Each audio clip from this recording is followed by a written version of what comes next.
Então, como nós estamos inaugurando o mês de setembro hoje, né? 1º de setembro, e virou modinha agora, todo mês a gente escolher um tema e falar de alguma coisa, né? E no mês de setembro é valorização à vida e combate ao suicídio, consciência, né, do suicídio.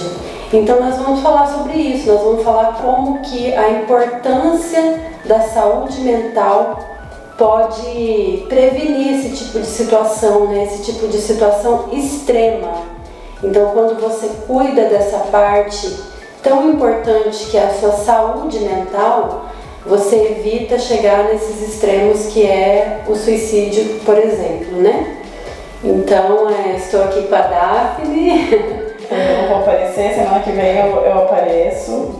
Ela vai me ajudar, vai conduzir nas perguntas. E se você tiver alguma pergunta para fazer também, pode mandar pelo direct, que a gente vai estar batendo esse papo, interagindo, e o que eu puder eu vou compartilhar aqui de conhecimento. A primeira pergunta é a mais básica, né? Por que devemos falar sobre a prevenção ao suicídio? Então, tem uma premissa que ela fala assim: se você não falar, eu não tenho como saber. Então, para que a gente possa, de alguma forma, receber ajuda, qualquer tipo de ajuda, a gente precisa se abrir.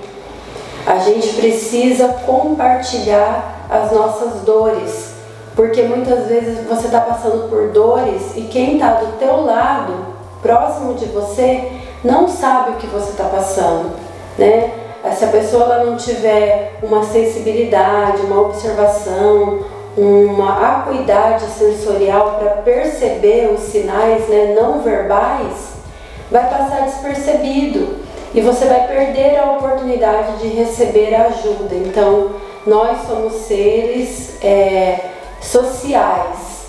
Os seres humanos, a gente já foi desenvolvido para compartilhar, para colaborar, para interagir, para compor uma comunidade, né? Então, a gente precisa um do outro.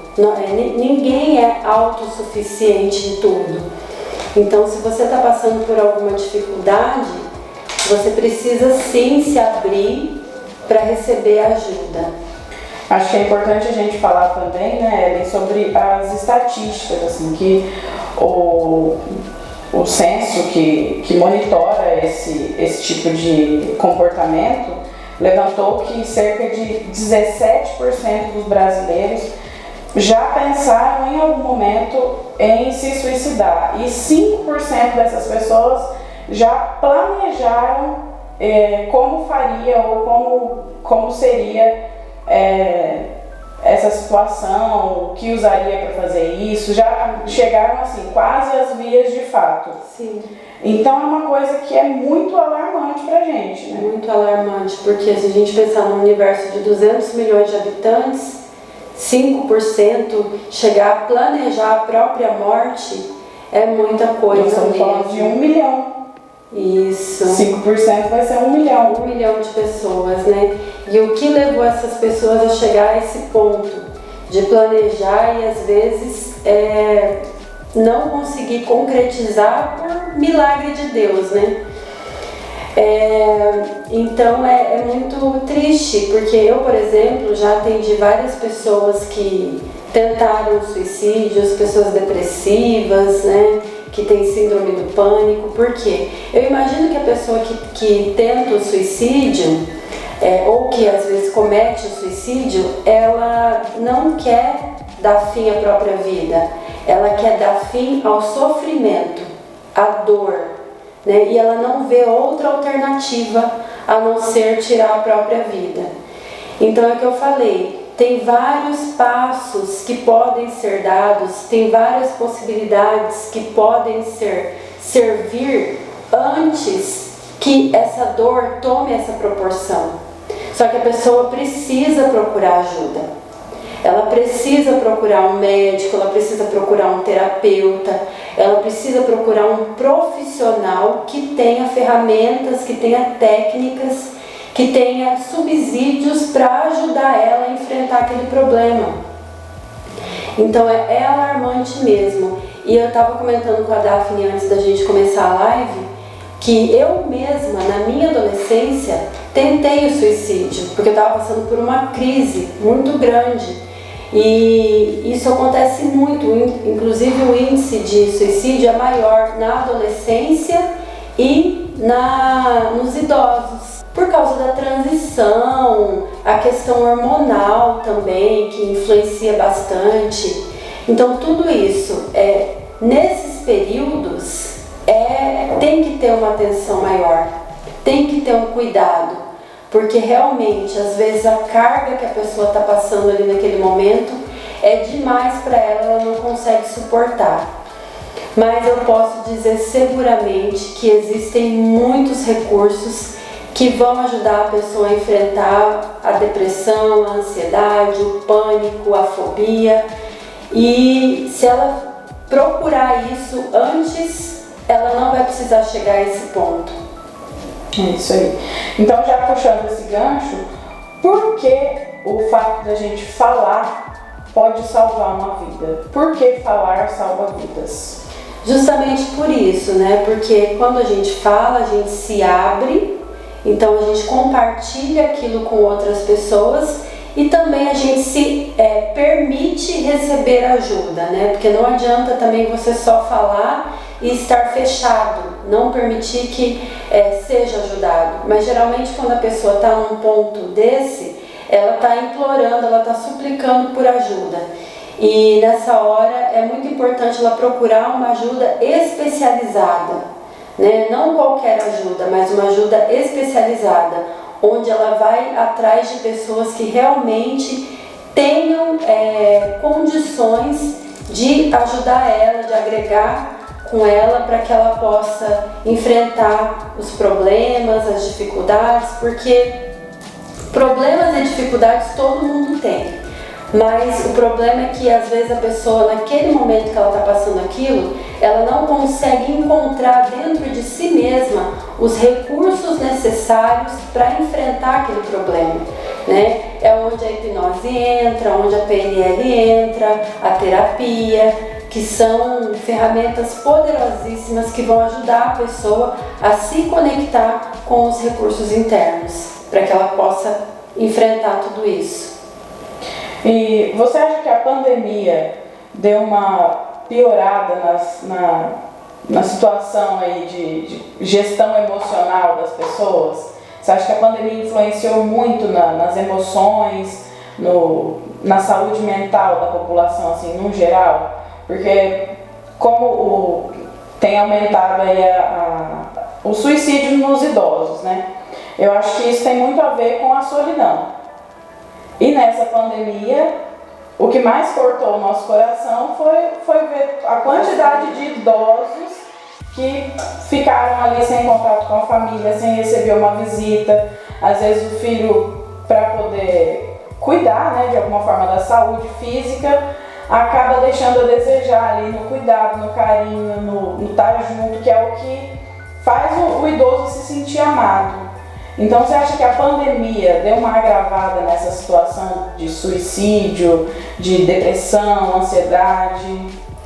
Nossa, sem dúvida nenhuma, Daphne, sem dúvida nenhuma, a pandemia, ela potencializou tudo, né?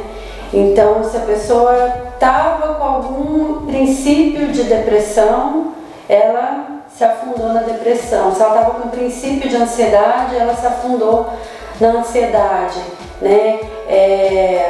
A gente vê também a questão não chega a ser um transtorno obsessivo, mas há muitas pessoas que desenvolveram um medo patológico de contrair o Covid, né? Então tudo isso mexe com o emocional, com o psicológico da pessoa, com certeza ela potencializou, porque como eu disse antes, nós somos seres sociais, a gente foi feito para interagir, foi feito para compartilhar, foi feito para viver em comunidade. Então como é que você pega um ser humano e isola ele? E tem essa coisa do afastamento social, né? Então você tem que se afastar de todas as pessoas importantes para você. Você não pode mais interagir com as pessoas, porque senão você vai se contaminar. Então foi tirado da gente uma coisa que é muito essencial, que é essa questão do pertencimento. Então o ser humano ele existe porque ele pertence, ele precisa se sentir pertencente. Então esse afastamento fez com que as pessoas se sentissem sozinhas, isoladas, né? E no caso dos idosos, são muito carentes pela condição física, né? Porque infelizmente, se a gente for reparar, nós adultos que estamos ali numa vida ativa, produtiva, mesmo sem perceber, a gente acaba ignorando um pouco essa classe, né? Os idosos. Pode perceber, numa festa, numa confraternização, os idosos são aquelas pessoas que são colocadas ali um pouquinho de lado. Isso faz com que eles fiquem mais carentes. Então, esse carinho, esse cuidado, essa atenção, essa relação é muito importante para eles, né? E agora, com a pandemia, graças a Deus, estamos passando por isso. Eu acredito que o pior, né, nós já passamos. Daqui para frente é só evolução, é só melhorar. Mas foi isso que aconteceu, que acabou deixando eles cada vez mais e mais solitários e tristes também, né? É verdade. Tem um Instagram aqui, Sincroenergia, falando que tá com saudade de você. Saudade poderosa. E recebemos uma pergunta aqui. Os traumas de infância podem ser ressignificados? Podem ser ressignificados. Todos os traumas, eles podem ser ressignificados. É como eu estava comentando essa semana com alguém, não vou me lembrar agora quem. Não tem como você apagar memórias. Já me perguntaram se a hipnose você consegue apagar memórias. Infelizmente não. A gente não consegue apagar as memórias, mas a gente consegue dar um novo significado para elas, o que faz toda a diferença. Porque a nossa vida é a história que a gente conta da nossa vida, é a interpretação que a gente faz da nossa vida. Então a nossa vida, a sua vida, o que você passou, as dificuldades, os problemas, pode ser para você uma coisa e lá na frente pode ser outra. E é essa interpretação, é essa representação que faz toda a diferença. Então a sua história é a história que você conta da sua história. Quando você consegue dar um novo significado, de uma forma que você lide com isso de uma maneira mais leve, mais tranquila, que você extraia daquela experiência os aprendizados, porque é para isso que o passado serve, para ensinar a gente de alguma coisa, né? E bola para frente, então você consegue sim dar um grande passo na sua vida e não vou dizer para você que você está completamente curado daquela situação, mas você está sim pronto para viver uma nova história sem estar preso a uma situação do passado.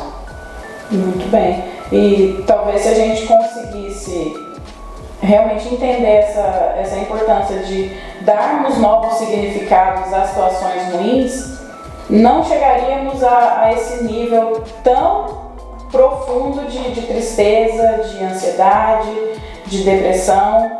Igual você falou, a pessoa não toma a atitude de tirar a própria vida porque ela simplesmente quer acabar com a vida. Ninguém quer deixar de viver. A pessoa quer acabar com uma dor que ela não consegue, ali, que já chegou num limite que ela não consegue mais lidar. Então, ela talvez não sabe de outra forma. Ela não sabe de verdade. Ela fala, qual a outra forma que eu tenho para me libertar disso? Ela só pensa em se matar. Às vezes a gente julga, a gente olha com o olhar de quem não está sentindo a dor, né? Porque a dor do outro nunca dói. Ou às vezes acha que é fraqueza, né? A dor do outro nunca dói na gente. Não, né? você pode imaginar, mas você não pode sentir. Nós sempre temos uma fórmula mágica, mas não precisa ser assim, não fica triste. Não, mas não é para tanto. Então acho que a gente precisa começar a partir do princípio que se a pessoa está sentindo, é porque é para tanto. Com certeza. Inclusive isso é uma premissa do terapeuta, né? Pelo menos das escolas que eu fiz, a gente acredita em tudo o que o paciente fala. Então o que ele falar é a realidade. Ah, mas vamos supor, né? Imaginando hipoteticamente que a pessoa chega na terapia e fala assim: a minha mãe é uma bruxa, minha mãe é uma megera comigo. E você sabe da história, você sabe que a mãe não é assim, que a pessoa está exagerando. Mas para mim, naquele momento, no momento da consulta, é o que a pessoa está falando. Porque é essa interpretação que ela está vivendo. É a realidade que ela criou. Então é isso que é palpável para ela, que é real para ela naquele momento. Então, quando a pessoa passa por qualquer problema, a gente nunca pode subestimar, porque é só ela que sabe, é a vivência dela, o mapa mental dela, a mentalidade dela, é o conjunto de crenças e valores que ela tem, as experiências, é tudo que ela tem que está compondo aquilo. Então, só ela sabe, a gente pode fazer um esforço para imaginar, mas só ela sente na pele o que é passar pelo problema, né? E para ela está sendo difícil, porque é como eu falei, muitas vezes na nossa vida a gente não encontra os recursos internos para poder lidar com aquela situação. E é onde a pessoa começa a ficar desesperada, é onde a pessoa começa a pensar em possibilidades. Por exemplo, a pessoa que pratica automutilação, né?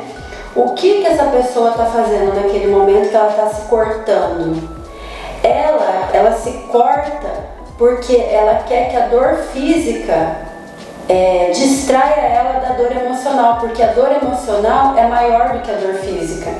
Então a dor emocional é tanta que quando ela se corta, ela se concentra na dor física e tira o foco da dor emocional. Então, para você ver como que realmente a gente não pode negligenciar e subestimar esse tipo de situação, porque para aquela pessoa, sim, tem um impacto muito grande. Isso tem a ver com consciência emocional? Sim, o primeiro passo para você se libertar dessas prisões é adquirindo a consciência emocional. Mas não é uma coisa muito fácil, né? É uma jornada. Não é uma coisa muito fácil. É uma jornada que você, se não empreendeu até agora, empreenda hoje. Comece hoje na sua jornada, porque vale muito a pena.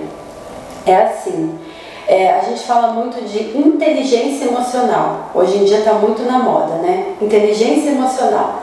Mas a inteligência emocional é uma capacidade que você tem de lidar com as situações de uma maneira mais habilidosa, de uma maneira mais madura, de uma maneira mais consciente. Então, antes da inteligência emocional, vem a consciência. O que é a consciência emocional? É autoconhecimento. Então, quando você pratica o autoconhecimento, você consegue ter consciência das suas emoções, que é o próprio Mindfulness, é um caminho, né? Acho que foi ontem que a gente postou lá o videozinho, a animaçãozinha, que fala assim, o Mindfulness é você ter consciência dos processos físicos que estão acontecendo com você no momento que você sente a emoção. Então, geralmente, quando a gente não tem essa percepção, a gente só vive, a gente só sente. Só reage. A gente só está dentro da experiência, né? Está imerso na experiência. Mas quando você adquire uma consciência, você tem uma visão de um observador. É como se você tivesse um observador, uma terceira pessoa que olha para você e analisa o que está acontecendo com você naquele momento. O meu coração acelerou, a minha respiração mudou, porque a primeira coisa que acontece quando a gente fica com raiva, com medo, é a respiração. Pode perceber, a sua respiração ela está totalmente conectada com o seu estado emocional. Por isso que eu sempre falo, pratique a respiração. Se você quer ficar calmo, tranquilo, praticar exercícios de meditação, comece pela respiração, porque quando você respira de uma forma lenta e profunda, você está mandando um sinal para o teu cérebro, o teu corpo está conectado com o teu cérebro, com a tua mente, mandando um sinal que você pode relaxar, que você está seguro, que está tudo bem. Então, quando a gente está ao contrário, a respiração muda, a respiração ela fica curta, ela fica superficial, né? E você ter consciência disso, ter consciência de que você talvez ficou com a face quente, você sente um calor, né? Uma mudança da temperatura, o sangue vai para as extremidades, o coração acelera, a respiração fica curta. Então todos esses processos físicos que acontecem com você quando você está com raiva, quando você está com medo, isso é adquirir consciência, uma consciência emocional. Então, o que eu estou fazendo agora? Qual é o gatilho que disparou? Qual é o evento que dispara em mim esse sentimento? Então, se eu tenho consciência disso, que quando eu passo por determinada situação, eu me sinto assim, o que eu vou fazer? O que eu vou começar a fazer? Eu vou começar a me policiar mais, eu vou começar a evitar, ou se realmente isso acontecer, eu já vou ter consciência de que aquilo é um potencial gatilho, então eu já vou estar mais preparada. Então, tudo isso é você praticar o autoconhecimento, a autoconsciência emocional, mas isso não é uma coisa adquirida do dia para a noite. Isso é uma jornada, é um processo que na verdade nunca termina, né? Porque nós somos um mundo infinito de possibilidades, então todos os dias a gente tem coisas para descobrir sobre nós mesmos. Então, eu digo para você, vale muito a pena empreender na jornada do autoconhecimento, porque a partir do momento que você vai adquirindo o autoconhecimento, você vai se empoderando, você vai tomando posse desses recursos, desse poder que você tem dentro de você, que vai te ajudar nos momentos de dificuldade. Você vai se curando dessas feridas, como por exemplo os traumas, né? As situações críticas do seu passado, você vai se curando disso daí. E você vai estar muito mais preparado para qualquer coisa que aconteça na sua vida. Mas infelizmente, às vezes a gente espera chegar no limite, né? A gente espera, esgota todas as outras possibilidades externas antes de tratar o interno, que é a jornada aí do autoconhecimento. Uhum. Por que nós fugimos tanto de uma coisa que é tão importante para nós? Eu vou falar uma coisa aqui, não me interpretem mal, depois eu vou explicar, fica aí para eu escutar a explicação. Sendo bem simplista, o ser humano é preguiçoso. É isso. Então, o nosso corpo, ele é como a nossa mente. É muito fácil a gente entender como a nossa mente funciona olhando para o nosso corpo. Então, muitas vezes, você está ali com um problema de saúde, né? Vamos supor ali, se alimentando mal, não pratica atividade física, né? Isso vai acarretando em você problemas de saúde. Aí você começa a ter sintomas, começa a se sentir mal, por exemplo, né? Tá com colesterol alto. Começa a se sentir mal, mas não olha para aquilo, não cuida daquilo. E aí continua com o mesmo padrão, com o mesmo ritmo de vida, os mesmos hábitos, não muda nada. E isso vai piorando, até que acontece uma coisa pior, por exemplo, um infarto, né? Então a gente deixa, aí agora eu vou cuidar da minha saúde, aí sai correndo para cuidar da saúde.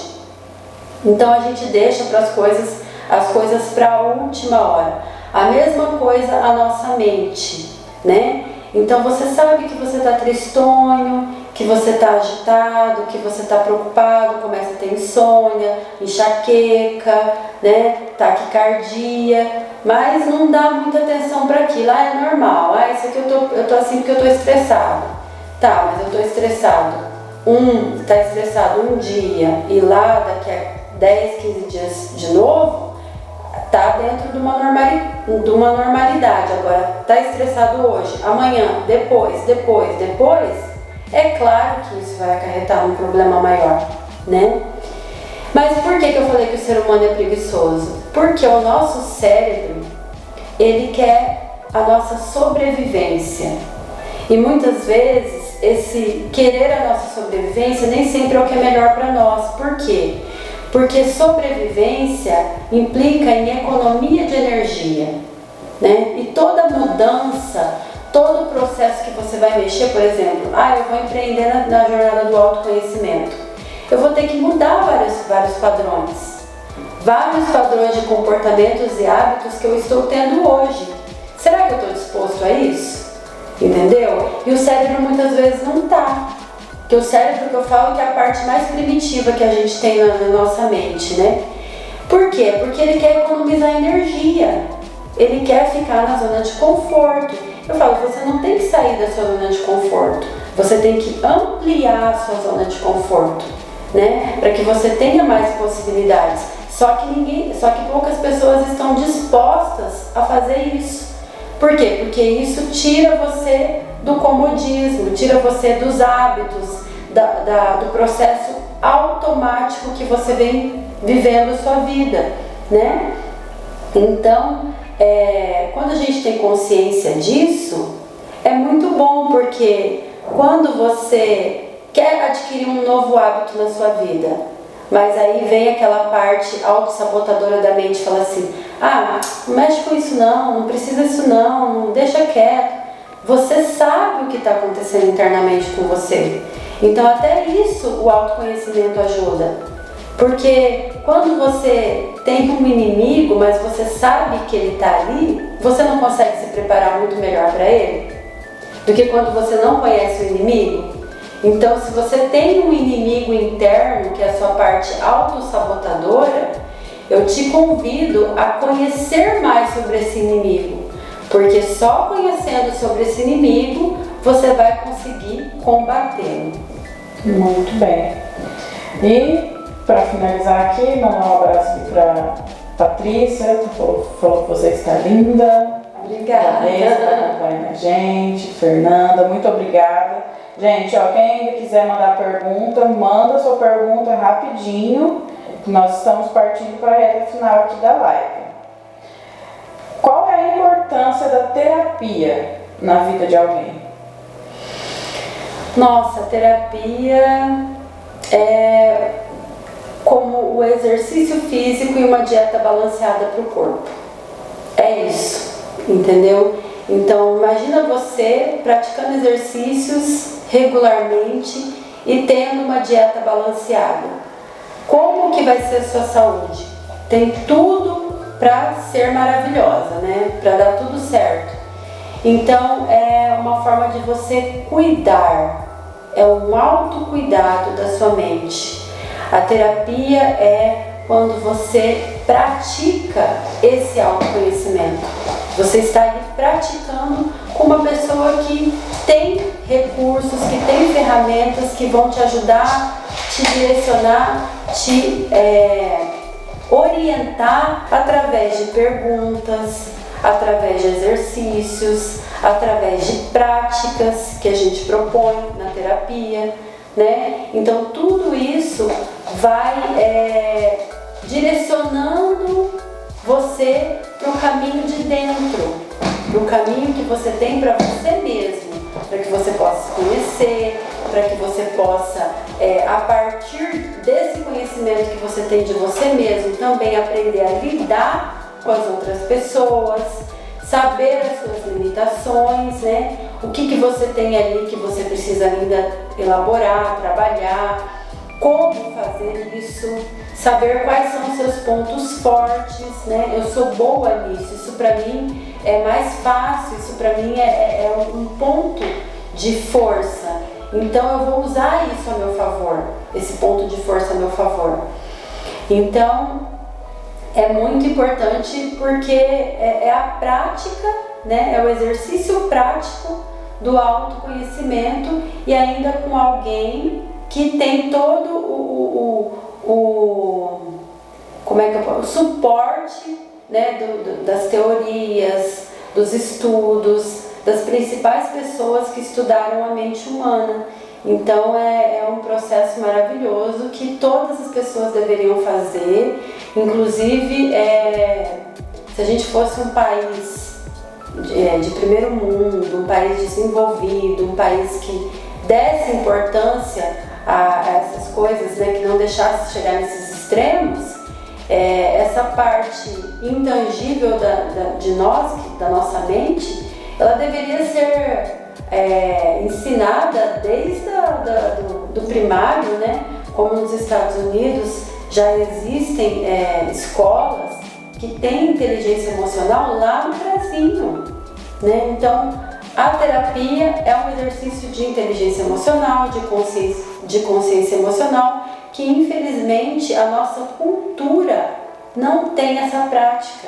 Então a gente tem que procurar isso muitas vezes na vida adulta, né? E depois de sentir os sintomas negativos, ou às vezes no extremo, que é uma depressão, que é uma tentativa de suicídio, né? A pessoa tenta suicídio, não, agora eu preciso procurar ajuda, porque olha que ponto que eu cheguei. Então a terapia é uma forma de você cuidar da sua saúde mental, que é tão importante quanto cuidar da sua saúde física. E qual é a maior diferença assim, entre a terapia convencional e a hipnoterapia, que é o método que você utiliza aqui no Instituto?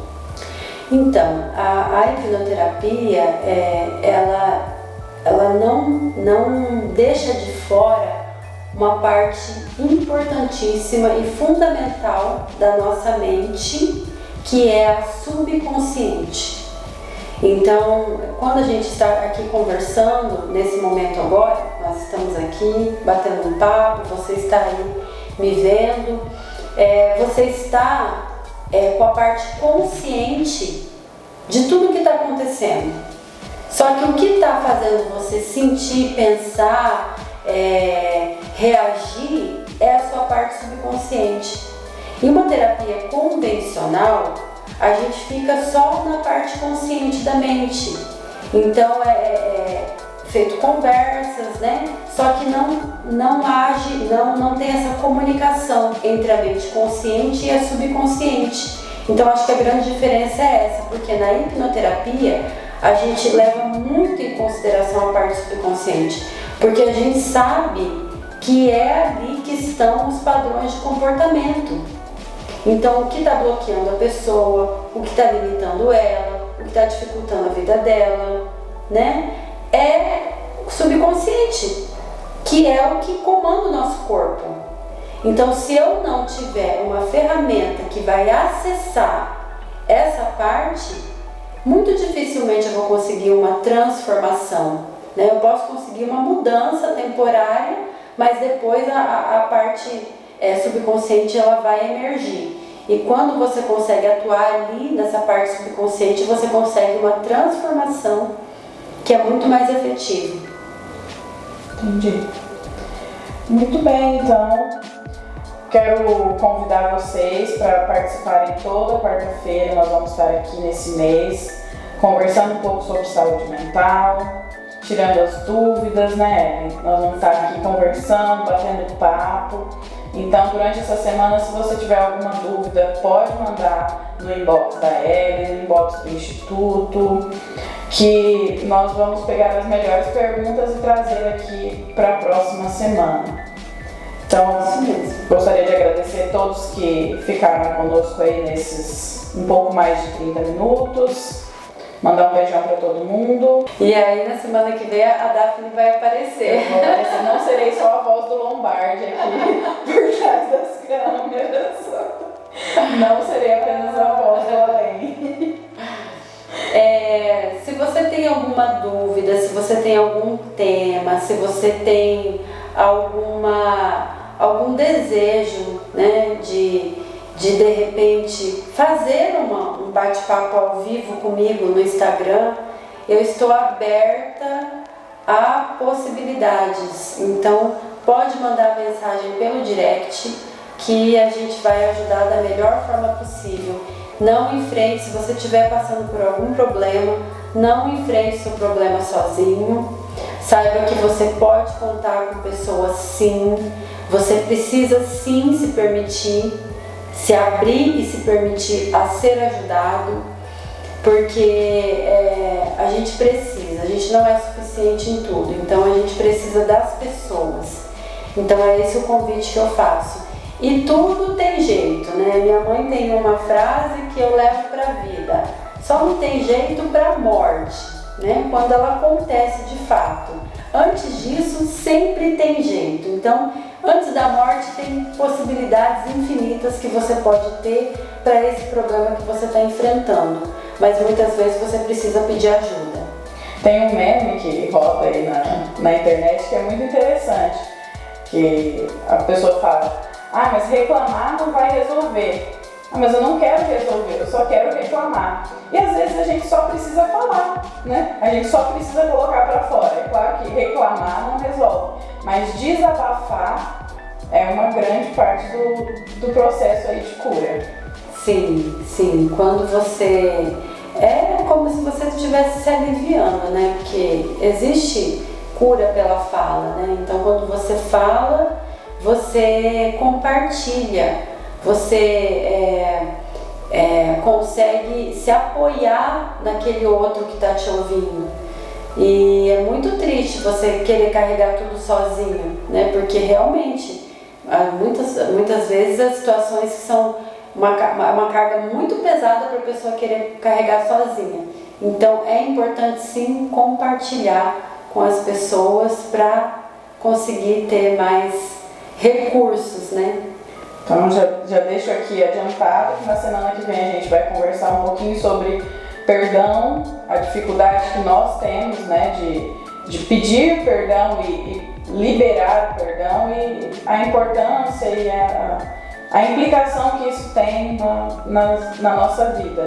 Então, se você tem dificuldade aí nessa área de perdoar, de pedir perdão, não perca a nossa próxima live, porque nós vamos conversar em torno desse tema e o que isso acarreta. Exatamente. E se tiver alguma outra dúvida ou sugestão também, pode mandar. Fiquem com Deus, uma excelente semana para todos e agradeço a presença de vocês.